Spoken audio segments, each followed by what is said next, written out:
My name is Jon Hancock. We're going to be talking about 12 lead placements tonight. I have a monitor here. We're going to actually show you guys physically how to put on all the electrodes, okay? Feel free to ask any questions while we're discussing this topic. You guys have handouts in front of you. We'll be utilizing this about halfway through the slide, okay? So, first of all, I want to kind of talk about the objectives in which we're going to be going about. So we're going to talk about a brief history about the echocardiogram, an electrocardiogram, otherwise known as EKG or ECG. We're going to be talking about the overview of the anatomy of the chest wall and also of the heart and conduction system. We kind of spoke on this yesterday a little bit, right? So it's kind of a follow-up to that as to why we do an ECG. Talk about the placements, which is foremost why we're here. We need to know how to put those on. This is a basic level skill. Therefore, everybody can do it. It's imperative also that we know how to put these stickers on properly. And we'll talk about when we're supposed to use this procedure. For anybody that cares or wants to know, that is a normal sinus 12 lead, okay? So whenever we print it out, we're not here to interpret necessarily, but we just kind of need to know this is a clear, definitive picture, no artifact, nothing weird, squiggly, or anything going on. So history. Probably going to butcher a lot of these last names, but bear with me. So 1842, we have Carlo Mettacini.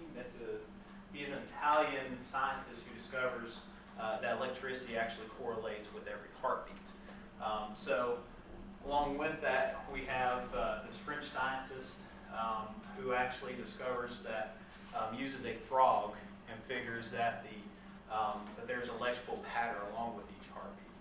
And then we have the biggest thing that came around for us, at least in our abilities to utilize EKGs, is Eindhoven. Now, this man actually invented the what we know today as the modern EKG.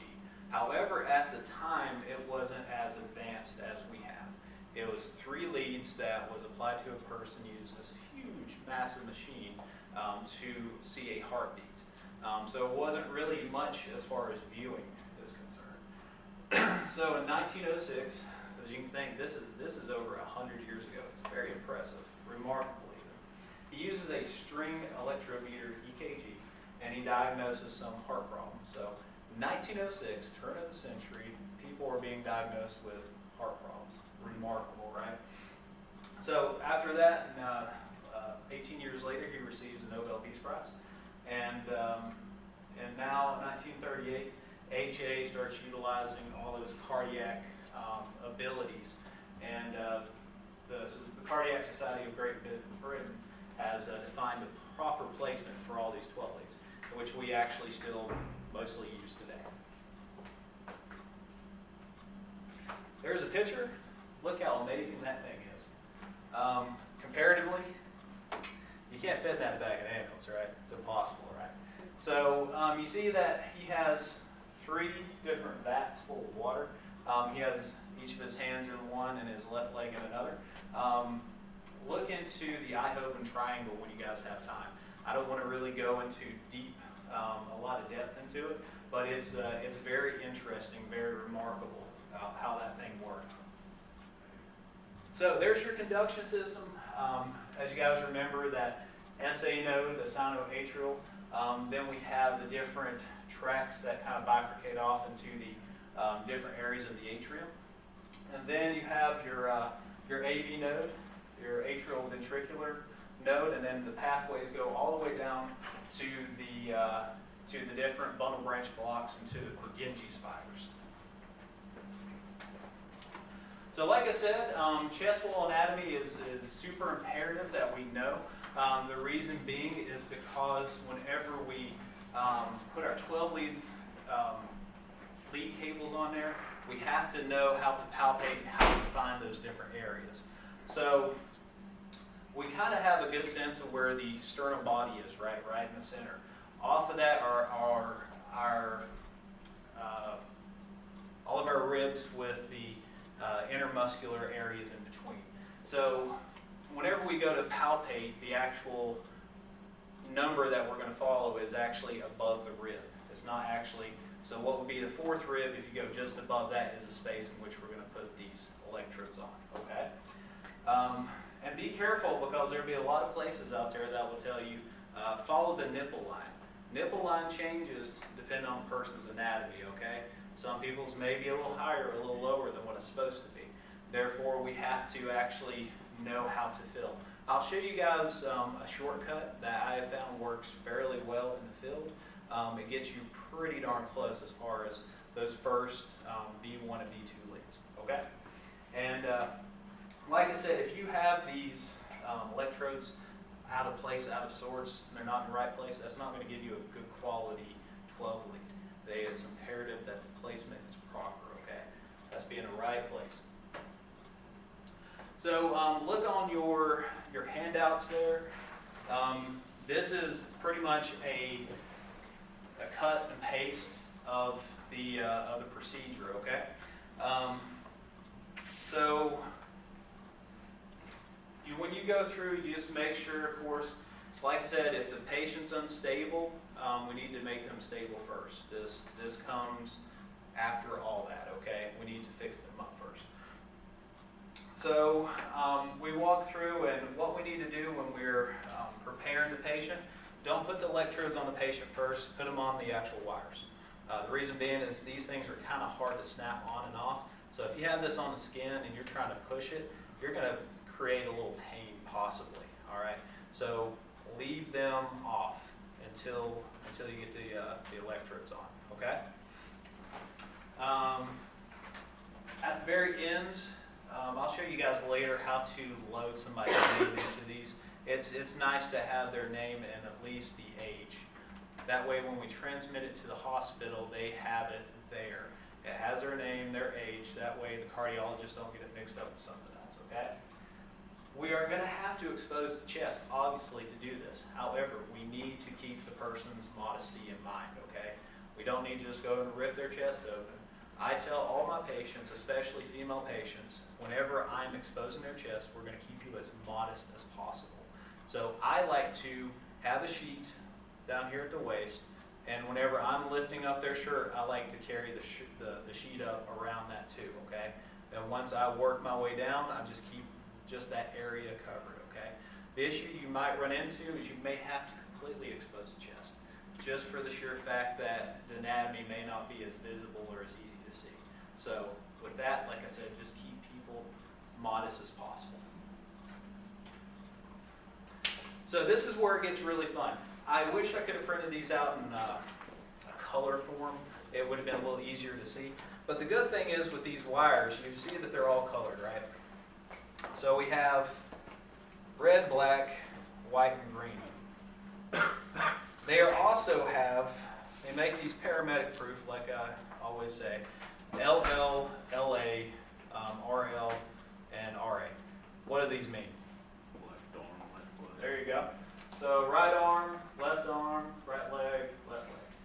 There is an easy way to remember how these go for the sake if your mind just kind of shuts off, you're like, what do these mean? If you can at least get one, it'll kind of lead you the other way. So smoke over fire, so you have the color black over the red, or under the red, and then you clouds over grass. So it's an easy way whenever we're placing these on there. The right leg is the green, then you have the right arm is the white, so grass, the clouds over grass. Then you have the fire and the smoke. It's an easy way to do it. What I would tell you guys also, whenever you're utilizing monitors such as this, go to the very distal part of the extremities, okay? Don't keep them up here on the, now this torso unfortunately doesn't really give me the opportunity to put them on the very furthest regions of their legs and arms. However, I would suggest to put them on the wrist and put them close to the feet or around some meaty providence such as their calf muscles. It just has a better way of reading. These machines are kind of titrated for that reason, all right? So I'm going to go ahead and at least put these on here. That way you guys will see but they're going to go on the highest portions and the outer portions, okay? So it's going to be Going to be a little bit different than what you'd see on a regular patient. But like I said, just remember to put them on the distal portions. And I'm going to put, just for saving space, I'm going to wrap these around on the back side of the abdomen. The way we see it. So does that look right as far as the way that's labeled? Everybody in agreement? So clouds over grass, smoke over fire. All right. Now where it gets tricky, people kind of like, oh gosh, no. Got these 6 extra wires. Don't be worried, don't be afraid, okay? Where does V1 go on your papers? What does it say? Anybody? Or you can look up here. Fourth intercostal space. So the reason why I talked about the nipple line being important, let me just bring this up here so everybody can see. Normally, the natural nipple line falls within that space. So that's the reason why a lot of people are like, oh, follow the nipple line. Natural nipple line. My way of doing things is, I read this in a Jim's article, and I've always used the same method. Take about 3 or 4 fingers and go to the base of the sternal body, and just, not the xiphoid process, but just above it. That will get you approximately really close to it. Truthfully, the best manner in which to do this, palpate. If you can just walk down each rib and feel it, you'll know that's about where it's supposed to be. So we go right there at the sternal body. So V1 is on the left or the right side? Left or right? Right side, very good. All right, boom. Where's V2 go? Opposite. Opposite? Left side. Left side, all right, good deal. Boom, all right, now, what happens here? V3, okay, let's go to V4. Since V3 is kind of weird. What does it say on your paper? What does V4 go? Fifth, okay. Where, what space? Mid-clavicular. So where's mid? Clavicle? So in the middle of the clavicle, right? So we're going to palpate the clavicle. See, right about there. That looks good. Boom. Fifth intercostal space is going to be 1 step below it, okay?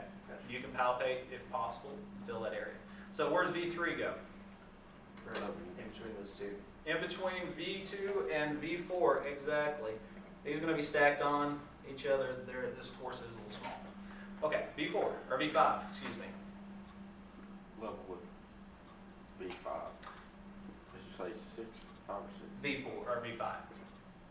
Level with V4. Okay. Yeah, so you're following that same intercostal space, right? So we're going to go just right beside that guy, kind of keeping it level. Look on your diagram there, you see there's a straight line that goes across that segments that torso, right? So right across there, exactly. V6. Right next to that one. Right. What's that space called right there? Oh, it doesn't have a list on here, I apologize. So just kind of the axillary area, okay? So right there, axillary. It looks beautiful, you guys done a wonderful job. Good job. So am I done? Not quite yet, right? There's this pigtail right here.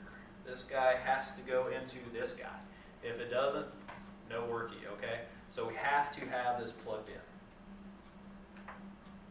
Bada boom, look, you kind of got it. After this, what I suggest for you guys to do is to tell the patient to sit as still as possible. Sometimes that's remarkably hard for somebody who's in pain. They're going to be tremoring, or they might just have a ability just to move to try to get a little bit of rest. So just tell them to be as still as possible. Hit that 12 lead button, which is located up here at the very top. Let me turn this on so you guys, we'll look at it after we're done. This thing will beep, squawk, and everything else, so please just ignore it. So there is a button up here. It's the second one down on the right. It has 12 and it has a like a wave there. That's going to be a button that we're going to push. And once we push it, it's going to lead us into all these different leads right here, okay? And then from there, on the very top, there's like a camera and a 12. That is going to be the button you're going to push. And it's going to take about 15 seconds to roll out. So if they can stay as still as for about 10-15 seconds, you're doing good, okay? Any questions about that? It takes practice, okay, a little bit of practice. Like I said, the great thing about this is a skill for y'all, a wonderful skill. Early recognition of a cardiac issue and putting these people on 12 leads helps to get these patients to definitive care more fast, okay? So, you got to get this skill down, that way you guys know. Oh look, there's a picture. This looks familiar, this comes right out of your book, okay? So I just copied and pasted. So nothing different than what should be in the book. But like I said, whenever we're putting these 4 lead on there, let's go to the very furthest reaches of their body, okay? Make sure it's on a mostly meaty providence so it gets a good crisp reading. Yes, sir. So, if there's 6 leads, why is it known as a 12 lead? It's the different views that you're looking at the heart is what it is. Yeah, I didn't want to get too much into it. I can talk about it later, but basically it's a camera view. See, the heart resides just left, right? Yeah. Right here. Okay. So all these are taking pictures in different ways in different areas. At different angles. Yeah. So what it is by the time you add it all up, you have 12 different views of it. Okay. If that makes sense. Yeah. But I'll definitely, I'll share more with you after. Okay. Absolutely. So when do we use this? At the very top of your procedure, you see the technical indications. State of North Carolina shows that suspected cardiac patient. Pretty easy, right? We've kind of gone through the signs and symptoms, so know those. Tricyclic overdose. So those, just to let you guys know, treat depression, bipolar disorders, all those. Sometimes people have a tendency to overdose on these medications. Therefore, if you see these empty pill bottles, such as these right here, have a good high index of suspicion. That could be what's going on, okay? Electrical injuries, okay? So anytime somebody's shocked, what's one thing we need to do if they're pulseless apneic? Electrical injuries. CPR. AED is imperative. AED will shock back the rhythm, hopefully if it has viable rhythm, be shocked. So quick we can get that AED to them as quick as possible and let it analyze, and then hopefully we may not even have to do CPR as long as we get that there quickly, okay? And then syncope. What's syncope? Feigning, right? Instant feigning for no reason. So I assure you that if you are early responders onto the scene before paramedics get there, and you happen to have a 12 lead, and there's one of these things happening right here, and you put them on there, they are going to love you for it, okay?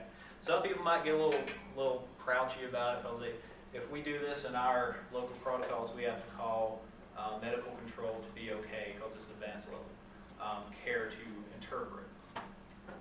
I don't care. You guys, if you do your job like you're supposed to, I give you kudos, okay? So, you see this? Start throwing stickers on them, okay?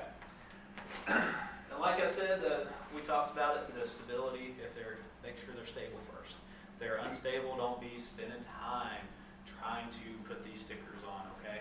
We need to get them stable, get them to the hospital primarily, okay? We discussed it the other day if they have extreme diaphoresis. Be prepared to have to wipe the body off really good if there's a lot of sweat. And then from there, what we need to do is have extra stickers, electrodes laying around to pop them on the wires and put them back, okay? My suggestion, this is a personal preference of mine. Take it, leave it. However, I would like for people, if they have any pain from the nose to the navel, so I suggest to do a 12 lead. Anywhere between this area to this area, okay? So that includes the jaw, the arm, any abdominal stuff, I do it, okay? However, check with whichever agency you work with. Some may be a little more reserved than that. Don't go and say, because Jon Hancock said to do it, I'm going to do it. Make sure your local agency is okay with it, okay? Any questions? All right. There you go. Always love putting these in there at the very end. Always makes me so happy. All right. Thank y'all. I do appreciate it. We'll discuss this a little more